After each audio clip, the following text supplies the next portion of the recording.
Today on Talking Solutions, we're going to talk about the Girl Scouts. In here, CEO for the Girl Scouts of Southern Nevada. I'd like to welcome to the show Liz Ortenburger. Thank you so much for coming in. Oh, thanks for having me. We have a big campaign going on. What is it, the What Did You Do Today campaign? Yes, that's it. I've always loved the Girl Scouts, and I'll tell you a little inside secret.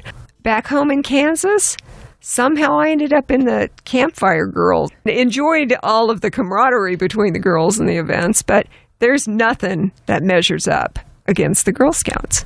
Well, we certainly like to think so, and we have the data to prove that our girls and our alumni are pretty amazing women.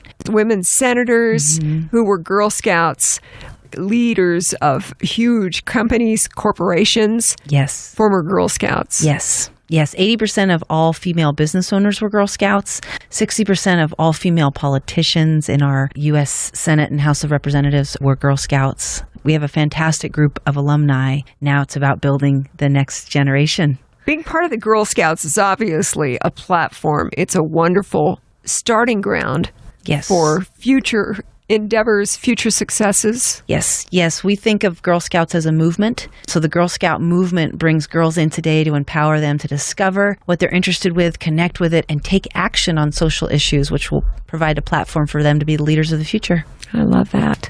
Girl Scouts, not just a U.S. phenomenon. Do you have them overseas? We do. So Girl Scouts is actually partial to the U.S. What it's overseas is Girl Guides. Little different. You'll see more collaboration or more joint organizational ownership between boys and girls in Girl Guides and Boy Scouts being together. But in the U.S., from its inception, Girl Scouts was its own entity and Boy Scouts has been its own entity. And so we are unique but have similarities. And the Girl Scouts have been around how long? 104 years in March. Yes. We started in 1912. That's amazing. And what about numbers?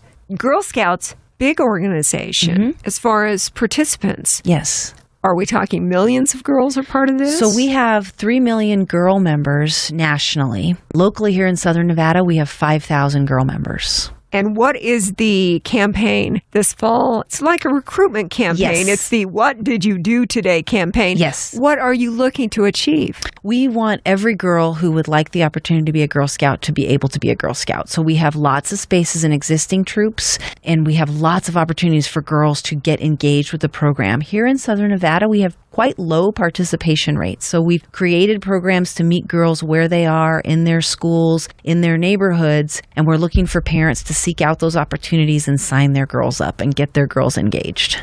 Not a lot of expense involved in being a Girl Scout. There's not. Sure. No, the annual membership fee is $30. And then depending on the troop or group that you join, there's a troop dues situation. What's fantastic about Girl Scouting is that once girls participate in the product sale, which everybody knows, cookie sales right around the corner. Oh, yeah. Once girls participate in that, they're really funding their Girl Scout dreams and they're funding what they want to do within the program. So it's a really small financial buy-in for parents. We also have scholarships available for all girls and volunteers who would like to join who need the help. And I'm hearing that through troop sales of cookies, girls can earn their way to youth empowerment kind of leadership forums and all kinds of great things. We have girls do incredible things with their product sales, from our youngest, our Daisy girls who are 5 years old, taking small field trips with their troop, to girls that are seniors in high school going to the Girl Scout house in India to do projects within that environment with kids on the street, teaching skills so that kids can earn a living in India. I mean, if you just conceptualize from a small field trip to maybe the power plant here in Las Vegas all the way to going to India, everything in between that is possible in Girl Scouts and funded through the work that they do selling cookies and all of the things that they learn and experience in the program. And these young girls from right here in our neighborhoods can have a worldwide type impact. Yes, absolutely. By being part of things at the Girl Scout house in India. That's phenomenal. Yes, absolutely. As part of your What Did You Do Today recruitment program, you're looking to open things up for more girls here in Southern Nevada because we don't have the participation that we could have. Right. What about troop leaders? Yes, we are always looking for engaged adults who want to make a difference in the life of a girl. You don't need to be a parent. You need to pass a background check. Be ready to have fun and create empowerment opportunities for girls. That's what you need to do. You need to want to be able to do that. And we need volunteers to step forward to lead troops. We also have volunteer opportunities on smaller scales for folks to come in once or twice and volunteer to make a difference in the life of a girl. Makes a huge difference. If a parent or a girl herself was looking for information on being involved with the Girl Scouts here in Southern Nevada, would they go to your website? Yes, we actually have a great new system. You can go to our website, click Join Girl Scouts, and it'll take you through a series of questions. It'll let you know all the opportunities that are in your zip code and the radius that you choose around your zip code that are available for a girl in your life. Same with a volunteer. You go in, you put in your information, it'll let you know all the volunteer opportunities that are available for you. And the website is? It's girlscoutsnv.org. girlscoutsnv.org. And of course, like always, we will have the links and a podcast of today's interview on our Talking Solutions Facebook page, so it's easy to get to. Talking with us today in the studio, Liz Ortenburger. You are CEO of the Girl Scouts of Southern Nevada. That Southern Nevada umbrella, it's not just Clark County. You go beyond. We do. We go as far north as Tonopah and as far south as sort of Laughlin, that border area. So we really do cover the full Southern Nevada blanket. It's a big area. It is a big area. Nice big area. We have troops in Pahrump and in Mesquite and in Tonopah. So we're excited about serving our rural areas as much as serving our urban population. Doesn't matter where you live, you can get involved with Girl Scouts. That's right. From one perspective or another. Liz, there are certain things that we were talking about that are iconic where the Girl Scouts are concerned. Certainly the cookie campaign. We all know our favorite flavors. We've all grown up on them. But the other thing that I think of is the badges. Yes. That the girls earn. Yes. That still goes on? I mean, that's an ongoing part of Girl Scouts? Yes. So at every age level, girls have about 20 badges that they can earn. In addition, Girl Scouts over the last 6 years has created a program called a Journey Program. This is where a troop will take a concept and for about a year, they will work on something. And these journey programs are amazing. We look at our junior high girls. They're dealing with different issues than they are in elementary school and certainly different issues than they will deal with in high school. But one of the big issues that starts to crop up in middle school is bullying. So we have an entire journey program that a troop will take for a year all around what it means to be a friend, what it means to identify bullying, what it means if you've bullied, all of these kinds of ways for a girl and a group of girls to walk through these exercises and experiences together. They come out on the back end of a journey doing a community service project. And we've seen girls do incredible things from rallies at their schools around anti-bullying that are completely girl-driven to a girl putting on a prom for kids at her school who had Down syndrome, who couldn't experience a normal dance situation because the stimuli were too much. She dug into that and she put on a dance for them that was appropriate for the sensory levels and everything those girls can deal with. That's a middle high school girl making a huge difference in her community. And that's what Girl Scouts allows. That's the platform that girls build. That is an incredibly mature attitude. Yes. I always say that it's wonderful to be able to do something for somebody else who can never really pay you back. Yes. And that's really, I mean, when we think about the heart of Girl Scouting, we ask girls to discover, then connect, and then take action. And when girls take action, you see them do incredible things in our community and in our world. And that's what we want to do, and we want more girls to have that opportunity. The whole bullying issue is really a big deal because we've seen right here in Southern Nevada where kids have actually committed suicide because they are so impacted by bullying. In these days of social media, it seems like it's everywhere and it never goes away. Yes. But here in Nevada, we really are leading the nation in some areas because I know that the state of Nevada, they are giving the impetus to educators. If you see any signs of bullying, if you hear anything, you don't have to think about taking action. You must take action. I think that that's one of the hard things of the dynamic of girls growing up is that girls bully in very private ways. Boys bully overtly. Boys punch, boys name call, boys are loud.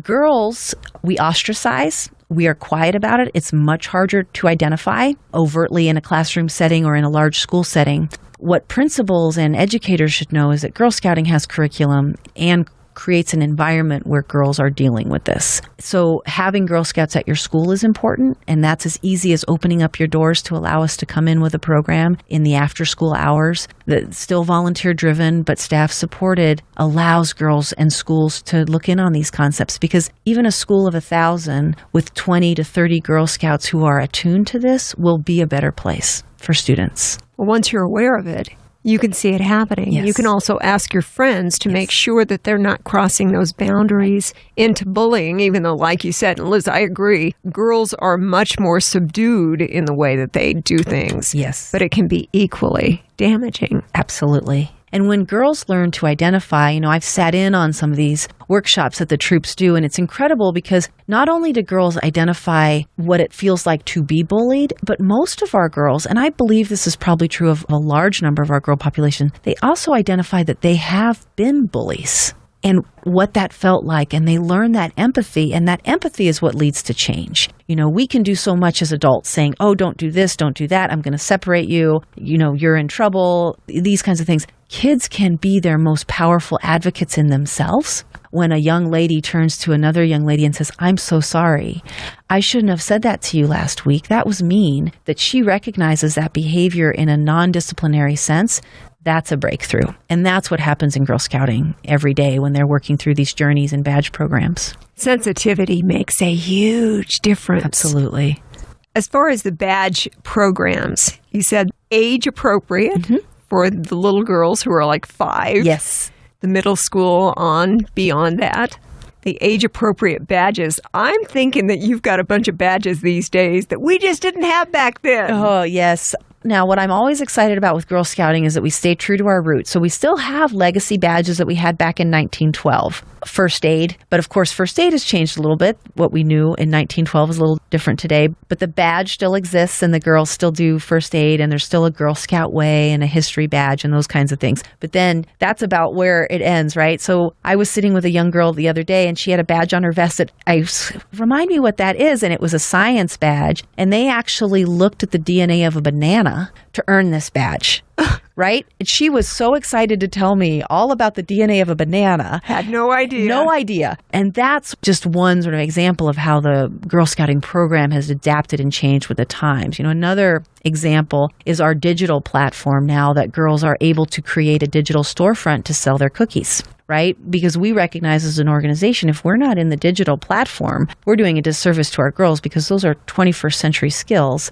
that these young ladies are going to need as they launch into their careers and their futures. The Girl Scouts also has become involved with STEM, is that right? Which, absolutely. If you're not aware, science, technology, engineering, and math. Yes. Really critical. Yes, 50% of all of our curriculum touches on STEM in some way or another. From our youngest girls doing a project where they take a bucket of water, we put some food dye in it, and they try to take it out with a sponge. You try to get the water clear again with a sponge. Very simple activity to teach about water pollution. But from there, then you see as our girls progress through the age groups doing different water, and water is just one example of the pipeline, but different water activities all the way up and understanding conservation and all of the things that have to do with our water supply, including in the older age groups, they learn about what it means to be a locavore, which is to eat vegetables and things that come from 100-mile radius, and how difficult that is here in southern Nevada. Well, we don't grow a lot of stuff. Right, but what the environmental impact is of your lettuce coming from Mexico. So the curriculum has changed, and what's nice about this is all of this is taught in a fun, interactive way that is girl-centric. And that's different than what girls get in the classroom. People ask me a lot, well, what's the relevancy of an all-girl environment anymore? Certainly girls have more opportunities than they had in 1912. Can't Girl Scouts and Boy Scouts just combine and we'll be one happy family? But the reality and the data play out differently is that girls are suppressed in the classroom. The dynamics, the social dynamics of having boys in a group are different. They are important. We want all of our young ladies to grow up to be balanced adults, but they need time together in a single gender environment to figure out some of the complex emotional things that are part of a girl's life. And so Girl Scouting has that piece, and we provide that piece, and we allow girls to do things like explore STEM in a safe, fun, girl-centric environment. They do things that you probably wouldn't do in a mixed gender role, like what is the science behind making lip balm? Our girls do that, and then they go on to make lipstick, and then they talk about makeup, because that is a great way to talk about science in a way that's fun for some girls. Other girls are like, Liz, don't talk to me about makeup. I want to talk about the DNA of a banana, or I actually want to talk about something different. I want to look at robotics. I want to do things. And we allow all of those to happen in a safe, fun, all-girl environment, which is important. Well, and the truth is that girls, when they are in, as you said, an all-girl environment, we learn differently. We're much more effective learners when we don't have, I don't want to say the distraction of having boys in there, but you're right. The whole way that girls pick up things and explore things, and we're much more outgoing as far as learning. Yes. When it's just us. Yes.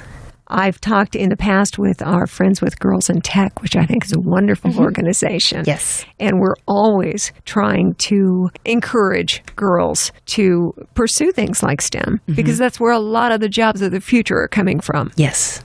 I bet you've got a badge for STEM-related things. Probably of all of our badges, 50% of them have a STEM element to them. We recognize the importance of that, and we also recognize the importance for girls to be able to explore those topics in a way that's relevant to them. So we work hard on our national curriculum, which trickles down into our local curriculum on having a STEM element. We're talking with Liz Ortenburger today, the CEO of the Southern Nevada Girl Scouts. They're doing a campaign, a recruitment campaign called What Did You Do Today?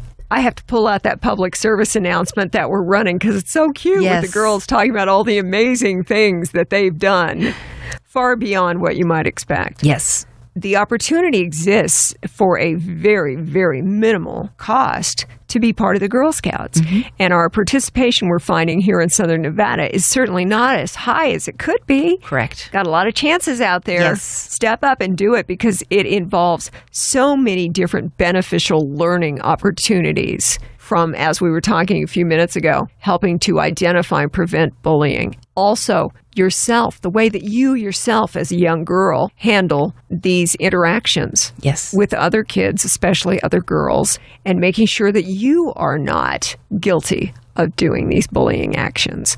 It makes us all more responsible adults. Yes. And the numbers that I'm seeing as far as the success of former Girl Scouts, senators, CEOs of companies, a lot of very successful women started out in the Girl Scouts. Yes. So if you've got a daughter, niece, neighbor, whatever, if you know a girl around you and you want to help give her the opportunity for success, the Girl Scouts would be a great way to do that. Absolutely. Absolutely. Yeah. I tell parents, for some girls, this is part of a menu of things that they'll have to choose from in their childhood. For some girls, it will be the only thing.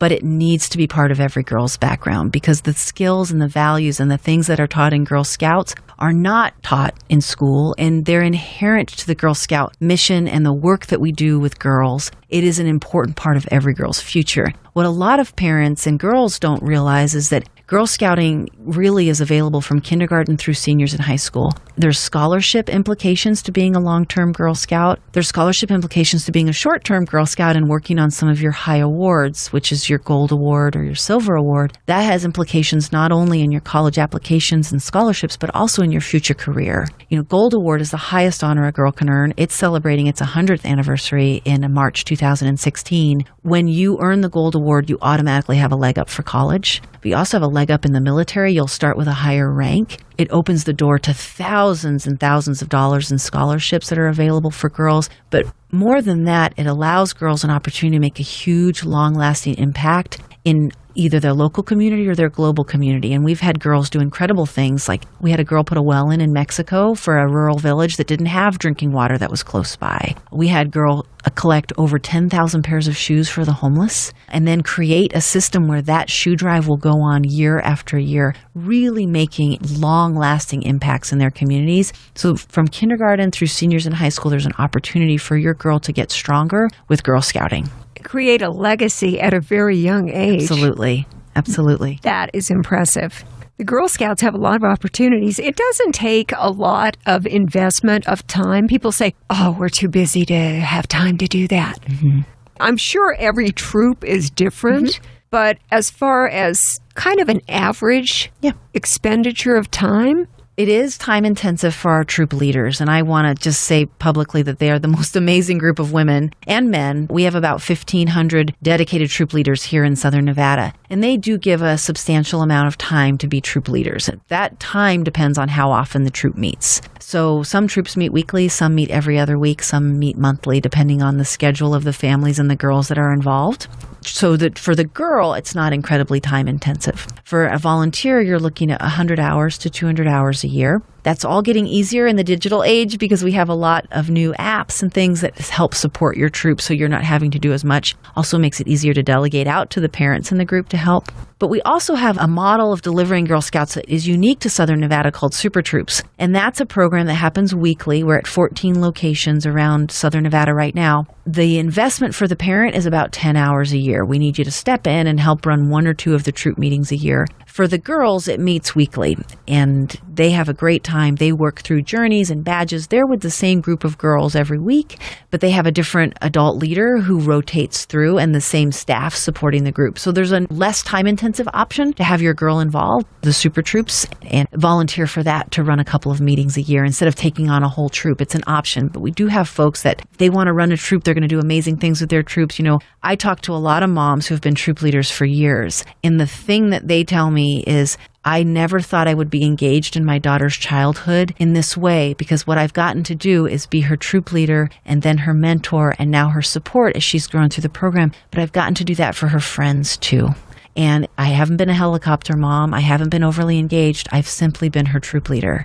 And that's given me that relationship with my daughter I never would have had. That's incredible. And our leaders get that benefit by giving the time, talent, and treasure to be a troop leader.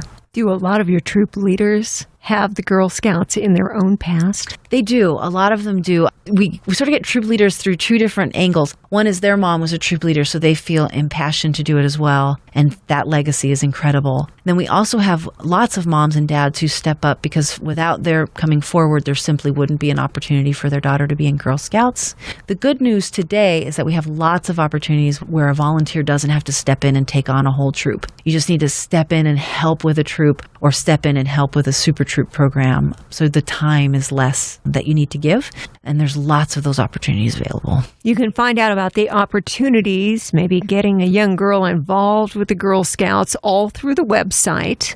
Yes, girlscoutsnv.org. You were mentioning apps a while ago. Yes. I was wondering if you had an app. Yes, so we have gone into the digital age with Digital Cookie, which was unveiled last year and then is being updated to be unveiled this year. We'll be at the Consumer Electronics Show again with the next iteration, but that's really becoming the digital management platform for girls to manage their Girl Scout experience and also troop leaders to manage their girls' experience. It makes it easier. For example, if we were a troop and we decided to do the first aid badge, as a troop leader, I go in and I say, how many meetings do I have to accomplish? It breaks up all the steps into different meetings, but it also does the most important part for troop leaders because shopping takes a lot of time. It breaks up a shopping list by meeting, which now is so easy because you can hand that shopping list to a parent and say, please pick these supplies up for the meeting this week and delegate out that responsibility. That helps tremendously. Yes. 104 years of history with the Girl Scouts, but you're entirely up to date with badges for STEM, with apps, all kinds of things. It's not expensive to get a girl involved. You're saying that it's about $30 a year for dues to become part of the Girl Scouts. Then there might be a little troop fees and things like that, but nothing real major. No. Plus, with things like the cookie campaign, which is the most famous part, I believe, of the Girl Scouts, with things like that and the sales for the troop of cookies, you're able to fund maybe trips off to leadership or empowerment seminars or different meetings for Girl Scouts. They get to go places, different field trips, go to places they've never been. Yes. Yeah, one of the fun things that girls like to do is we have a summer camp at the base of Mount Charleston. It's called Camp Foxtail, and a lot of our girls use their cookie proceeds to go to camp for the summer, which is amazing because it's 45 minutes outside of Las Vegas, but the warmest it gets is about 80 on a hot day up there. So it's a great opportunity for girls to be in the outdoors in the summertime and enjoy a completely different experience than they would have here in Las Vegas. And, you know, the nice thing about the cookie sale is it's really the cornerstone of a major financial literacy program and curriculum. And we have girls that the statistics show us that most women don't know how to manage a checkbook, yet 80% will need to manage a checkbook in their lifetime, right? So girls in troops learn from a very young age how to manage a checkbook. Every troop has a bank account with a checkbook. From one of the earliest pieces of the cookie sales, the girls learn how to manage that checkbook. They learn how to goal set and decision make. If you've ever sat with a group of 13 8-year-olds trying to figure out what they want their goals to be, their financial goal to be around the cookie sale, and then what do they want to use that goal for. And when they come full circle from a princess party to a Disneyland trip to, oh no, wait, let's make sure we set aside $500 to give to the animal shelter. I love that. That's when we know we're creating the next generation of philanthropist, of leader, of decision maker, of mom, of just amazing woman. And that's what the cookie sale empowers. It's this entire financial literacy piece with all of these pieces. So when you buy a box of cookies from a Girl Scout, 100% of the proceeds stay locally. You are educating and empowering that girl to be a future leader. And teaching them. When you were talking about financial literacy, yes, it always makes you think of the jokes of the young lady who says, how could I be out of money? I've still got checks. We don't want to have that kind of situation. The Girl Scouts can help with a lot of things. Yes. Responsibility in your neighborhood, responsibility in your environment. I love the anti-bullying efforts that the Girl Scouts also offer. There's a lot of things out there, and it's easy to get involved. The campaign that is known as What Did You Do Today? Not just looking to recruit more Girl Scouts to get them involved here in Southern Nevada, but also looking for those Girl Scout troop leaders and people who want to volunteer. And it sounds like some of the parental volunteering, maybe as low as 10 hours a year? Yes. In our Super Troop program, we just ask for 10 hours a year from a parent. So sign up your daughter and we say, fantastic. When can you volunteer to help? You know, similar to you sign up to be the soccer mom for the week. So you're bringing the snack and water or doing whatever piece needs to be taken care of. It's a smaller commitment. And what we've realized, you know, Girl Scouts with our 104-year history, not only was life different for girls in 1912, it was very different for moms. And it was very different for moms and dads through the 50s and 60s. But when women started going to work in a major way in the 70s and 80s and even into the 90s, the Girl Scout model needed to shift as well. We needed to say, look, our volunteer commitment is amazing, but it's a lot of hours for a working mom or a working dad or a working family member. How can we make this tangible? And so here in Southern Nevada, what we've created is this Super Troop program, which allows your daughter to have the same rich Girl Scout experience, but doesn't require that you're a troop leader. It requires that you're a parent volunteer, which is 10 hours a year versus the 100+ hours that it can be to be a troop leader. If we want troop leaders, those ladies and men that are out there and want to do that work, absolutely, we are here. We have training, we have support, we have everything that you need to be successful. But we also want to make sure that every girl has an opportunity, not just a girl who's lucky enough to have a parent who will volunteer. Just a little bit of involvement. As girls get on toward the teenage years where they don't even want to be around you anymore, drop me off at the corner, yes. Really. As we get on toward that stage, I would be looking for any opportunity I could to stay bonded with my daughter. Absolutely. Right. And what we see from success in our teen girl programs, and we train to this, is when the volunteers are able to step back, still be there, you are still support, but you let the girls run the show. One of the fun things that our girls like to do when they get into high school is they don't necessarily say they're Girl Scout anymore. It's a book club or whatever's cool, right? Whatever's the flavor of the day. It's that kind of club, but it's still their Girl Scout meeting, and that's fine. But the leaders that have success are those that step back and allow the girls to lead. The girls are managing the checkbook, as nervous as we may be with that. The girls are managing the checkbook. The girls are figuring out their goals. The girls are decision making together. And when we step back and allow the girls to do that, and we allow the girls to argue, and we allow them to have all of the complications that go in with being a teenage girl in a safe environment, they are stronger because of that. But as a leader, what you get out of that, seeing your teen daughter grow and have that dynamic in a safe way, is incredible. We empower them. Yes. Empower them to make the most of their life and their opportunities. Yes. And it starts with the Girl Scouts. It does. It's your opportunity. It's Girl Scouts of Southern Nevada. Liz Ortenburger is CEO. They're doing the What Did You Do Today campaign, looking for more Girl Scout participation, opening it up. It's there for you. So many benefits. And also to get some more people involved from an adult standpoint to be troop leaders or volunteers. And you can find all the information at girlscoutsnv.org. Anything I didn't cover? I think it's important for audience to know that while we are a girl-centric organization, we love dads and men to participate in the program as well, to be volunteers. Because it's important for girls to see balanced leadership, and it's important for girls to see dads and uncles and grandpas leading just as important as it is to see moms and grandmas and aunts leading. So dads out there, if you have a daughter that you would love to have in Girl Scouting, please don't hesitate to enroll her and have a spot in the program, because you're very important to the work that we're doing. Some of the proudest parents I know are the fathers of daughters. Yes. Great idea. Find out everything you need to know at girlscoutsnv.org. Liz Ortenburger, CEO for Girl Scouts of Southern Nevada, thank you for coming in to visit us today on Talking Solutions. Thank you so much for having me. All the information will also be available, links and a podcast of today's discussion at our Talking Solutions Facebook page. Talking Solutions is a production of the Community Relations Department here at Beasley Media Group, Las Vegas. Get more information on today's topic on our Talking Solutions page on Facebook, where you will also find links and a podcast of today's show. Thanks for listening, and have a great week.